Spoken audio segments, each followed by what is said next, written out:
Welcome, everyone, to the Be Kind podcast, part of the Animal Advocates of South Central PA's mission to create the most loving and compassionate world possible, because we love all creatures, whether they're big, small, wide, skinny, diagonally huge, have high body mass, low body mass, can fly or swim. It's all great, and we all love it. And today I am joined by John Beck and Chelsea. Hi, Chelsea. Hi. Yeah, that was a terrible intro by my standards even. So thank you, everyone, and I'm sorry in advance for all that. Oh, my. So I hope people at this point know John and I fairly well. We're both board members of the Animal Advocates, and we're joined by Chelsea, who is actually the wife of Roxy, one of our board members, and a great friend of the show. He used to help us out the podcast on, who we're going to loop back in before she knows it soon. So Chelsea, would you mind introducing yourself and telling us a little bit about what you do with your time? Yes. So I am very excited to be on. I am Chelsea. And like Joe said, I am the wife, my official title. I currently am a stay-at-home mom because I am a teacher. And so I actually had a baby right when quarantine started in March, and I was supposed to be on maternity leave until the beginning of this coming school year, but I ended up going back and teaching kind of remotely for the rest of the year. But now that we're on summer, I'm just home with my two kids and trying to enjoy life as much as we can. So I'm going to ask you the very typical, what's your vegan journey? Actually, it's kind of interesting. Roxy first went vegan about 3 years ago, and it was kind of an overnight decision. I go to bed much earlier than Roxy, and I woke up in the morning and she said, "I'm going vegan." And I was like, what? Nice. And she said that she had been up all night looking up diet, just because she has a lot of family history of disease, diabetes, that type of thing. And this was the only diet that she found that would 100% guarantee that she wasn't going to go in the line of her family. And I was like, all right. I mean, go for it. And it took me probably about 6 months till I was like, all right, I think that that's what I'm supposed to be doing too. And Roxy very quickly changed from the health stance to more the ethical stance and, being part of Animal Advocates, obviously. And I told people for the longest time, so whoever's going to cook is. And so since Roxy does the cooking for our family, I kind of just followed with that. And instead of making my own meal, which I was doing for a while, I just ate whatever Roxy made. And then obviously it transformed into my own journey and my own reasons for being vegan and remaining that way. And also our family, with the two kids, well, the one of them is breastfed, so that's vegan. But with Oliver, he's 3.5, and he's also vegan because of everything. Total aside, and a question I did not know I was going to ask. One time I had a relative who asked me, is breastfeeding vegan? And just to get it out there, make it official, is breastfeeding vegan? Yes, breastfeeding is vegan. I'm pretty sure that all mammals make milk for their babies, and he is my baby, so my milk is his. There you go. Take that, relative who shall not be named. But no, that's amazing that you are both supporting each other with that, and that just shows that you have a strong relationship, and that's fantastic that you were both able to do that. Like, obviously, it took you a little bit longer to get to where you are, but the fact that you were supportive enough to take that next step is awesome. It's been a good journey together, and Roxy's also gluten-free just because of an allergy. And so it just kind of threw another wrench into all of it. And it's interesting around here at mealtime, but, we enjoy it. We enjoy new things to make, and Roxy really loves to cook. So it really is a good part of our relationship. I keep saying this basically every episode, but the two things that come up with making people practice veganism is hanging out with awesome vegans and eating awesome vegan food. Seem to be the two main things that really help make the lifestyle a thing in many people's lives. Right, yeah. How long have you been a teacher? I am going into my 8th school year this coming fall. And how has your transition to veganism affected your style of teaching or the way you frame content that is in your curriculum with the children? That's a loaded question. So there's a few different aspects that go with that. The first thing that I think of always, I kind of just avoid some of the conversation, and I get that that's not great, but it's not also my place. That the kids all get breakfast and lunch at school, and they'll ask me questions, and I'll just tell them, I'm vegan, I don't eat any animal products, and I kind of explain it to them, but try to keep it as low judgment as possible, obviously, because they're kids and Right. they're going to eat the free food that is provided to them. But then also with things like field trips, we went to a dairy farm as one of our field trips, and that was definitely one of the harder experiences for me, as the farmer is talking to the kids and telling them all of these things. And, it's half truths because I know better. And I kind of just have to bite my tongue a little bit or try to be like planting seeds, I feel bad that baby isn't with his mommy, that kind of thing. Mm-hmm. And then also just the nutrition aspect. We don't teach the food pyramid, but we do have, I think it's 10 state nutrition links. It's basically they come to the school and it's a person that comes 6 or 7 times, and she talks about each food group and she talks about the importance of it, how the kids can get it. She gives them something to try. And the last time that they came, it was a lot of misinformation. And so that one really was difficult for me, just because it's one thing that we have to provide this food from, but it's another to not give them the right information, whether or not it's an opinionated type of thing. Just that wasn't right at all. Right. So what grades do you teach, and what subjects do you teach? So I am a first and second grade teacher. I switch every other year. So this past school year, I taught first grade, and I will take that same group of kids to second grade, and I will be their second grade teacher as well. And I teach all subjects. So the kids are with me all day, besides when they would have, art or music, library, that kind of thing. So it's a little different from because you actually teach at the elementary school that I went to as a child, I believe. Ferguson, right? Yep. Yeah, I went there when I was a little one. And each teacher taught one subject typically, and then kind of just went from there. But that's cool that you're like kind of doing multiple things. Is that harder? I would think. I don't think so. I mean, you kind of just get into a rhythm of it. Once they hit 3rd and 4th grade, that's when they have a teacher that just teaches the ELA and a teacher that just teaches math. But for kindergarten through 2nd, it's all subjects.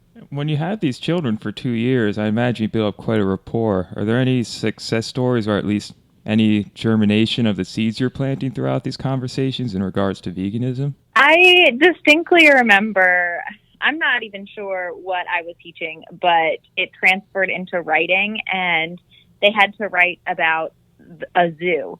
And this one little boy brought up his writing to me, and he was so proud of it. And it talked about how if he ever went to the zoo, that he would let the animals out because they look so sad in the cages.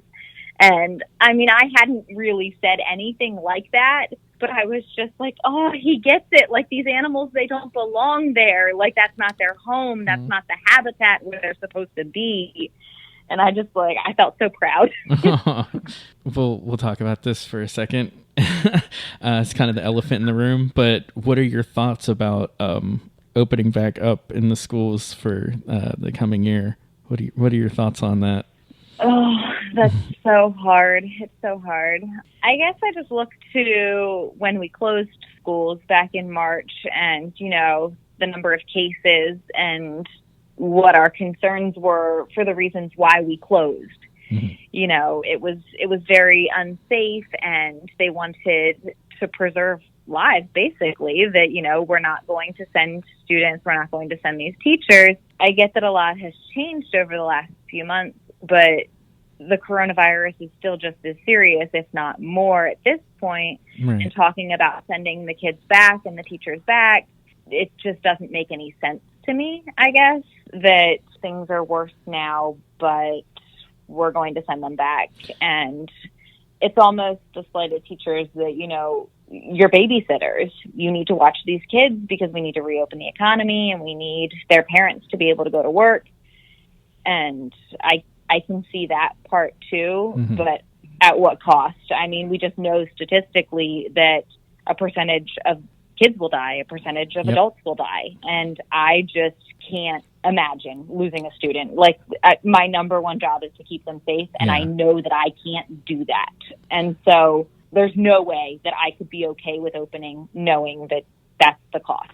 Yeah, I agree. And I actually work at York High as a sound engineer for the symphony that comes in, and that program is a magnet program. So there's kids coming from all over the county, and they're coming into the auditorium, and they're going to be on that stage, and it's like they're talking about starting this up again this year, and I'm like, ugh, like I love my job to death, but it's like this is not a good idea. But Right. but it's Ooh. but they're trying to come up with a plan that will work, and I think it will. We're gonna do it in like small sections, but it's like ugh, But we're gonna do everything we can if we do this to do it as safe as possible. But yeah, I'm Right. totally with you on like I I don't think it's a good idea. Yeah, it's challenging from just all sorts of perspectives, and I'm going to try and loosely tie us back to veganism and advocacy for a little bit, but we're always want to have the best for everyone in our lives, whether it's being free from exposure to COVID-19 or having better health outcomes or a more ethical lifestyle because of a vegan diet. And how do we balance looking out for people's best interests with their own autonomy and own wishes and desires and the greater functioning of these huge systems that are just seemingly more and more a house of cards the further we get into this type of thing. And something I'm interested in hearing from both you and John Chelsea is you both went to school or teach in York City, PA, which is a very urban area. And I believe last time I checked, they had a rule at the school district where 100% of the students there qualify for free or reduced lunch, just based off the overall demographics of the community. What kind of issues do you see from a food access perspective in this kind of community with these families and children that may prevent them from practicing this healthier lifestyle? So you're saying food access in terms of all the kids that come to school get free breakfast and free lunch, and if they're not there, how are they getting food? Is that what you're asking? Part of that, and also just how they get food at home when your only store is the corner store. Do the kids have access to the healthy foods that we keep promoting and saying are so great about veganism? It's really almost disingenuous to promote that to a lot of these families if their only options are the corner store or the Rite Aid down the street. Right, exactly. So in terms of getting food, the elementary school is still providing lunch every day, and they have since the closure. So Monday through Friday, families can go and they can pick up their lunch. And I believe it also includes a breakfast for the next morning. And then we also, when we were open, we were part of a food bag program. And I honestly don't know who that was through. I think it was a local church that kids that did have food insecurity were able to take a bag of basically canned and shelf-stable food that they would take home for the weekend. And that was supposed to hold them over. And they're also still providing that. And I did look into the bags before, just out of curiosity. Mm-hmm. And honestly, most of the stuff in there was vegan because that's what shelf stable. It was rice, it was noodles, it was beans, lentils were in there, cereals, that type of thing. That was a plus. That was a surprise for me that so they would get that. Right. So it's kind of like accidentally vegan things that were in there. Exactly. Nice. Yeah. Just because that's what they had. Right. And then in terms of other foods, I don't know. I haven't really talked to the families about that. And some families aren't as open about talking about that type of thing. That makes sense. I think just taking the holistic approach to things and really looking at the families and children where they are in their lives and what their current situation is always a challenge when we're trying to be advocates, because like you say, you don't know the whole picture. So how can you go there and promote one way or the other when you don't know how that relates to the overall picture? Right, exactly. Before we move on to the vegan parent side of things, John, any other last questions about school or anything? I don't really have anything else. I mean, I'm sure you miss the kids dearly.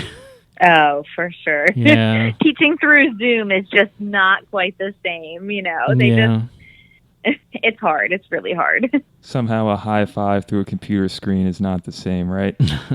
Not at all. So you just had your second child, and it was a completely vegan pregnancy, correct? Yes, it was. I know it might be impossible to condense a 9-month adventure into a few minutes, but could you maybe go over some of the highlights of that experience or some of the conversations that really stuck out with you as you were bringing your child to birth and while practicing a vegan lifestyle? Honestly, my first pregnancy with my older son, I wasn't vegan, and so just in comparison, I don't feel like it was a whole lot different. I know that I tried harder to make sure that I got everything that I needed than I did with my first, and I probably overdid it, and that's better, but I know that I was probably lacking things with my son, my first one, just because I didn't pay attention. I think sometimes just being vegan does make you pay attention. Like, am I getting enough protein? Am I getting enough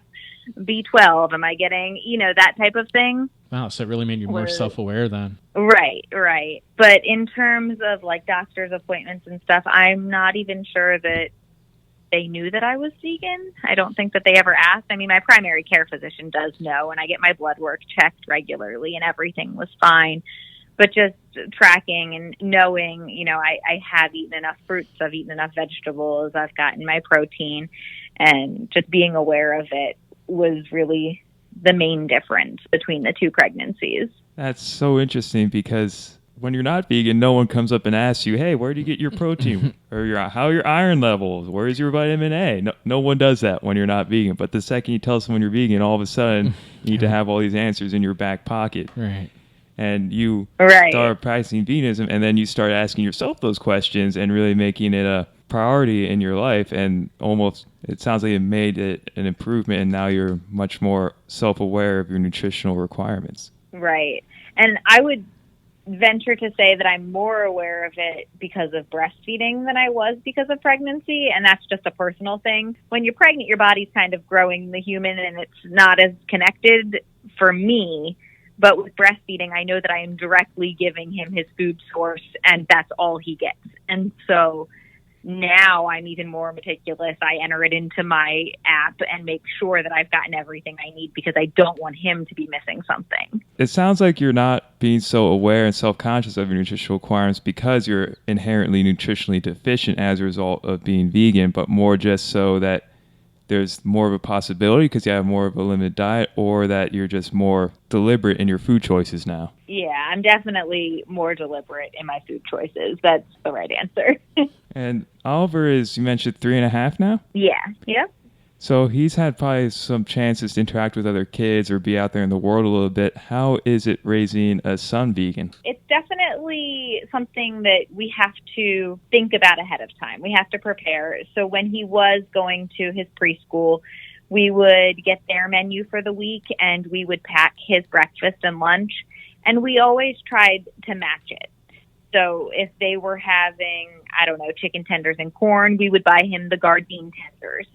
And he would, he just calls them tenders. We don't ever add the meat part or the animal name part to it, obviously.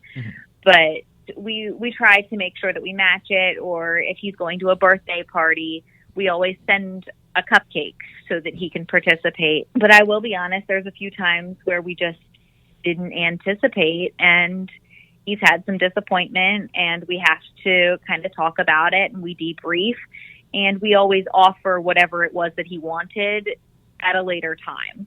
So it was a few weeks ago, my family was having a cookout, and they roasted marshmallows. And so we had brought our cookout food that we were going to have, but we didn't bring marshmallows. Oh, no. We just we didn't plan for that. You know, that just, it wasn't in our brain. But we had marshmallows at home, and so we were able to talk about, you know, we do have marshmallows that we can have and that didn't hurt any animals, and we're going to go home and be able to have that. And he's starting to get it. He really is. He's starting to understand that I do want to have the vegan food as opposed to the non-vegan food. Nice. So what is his favorite thing to eat? His favorite thing to eat?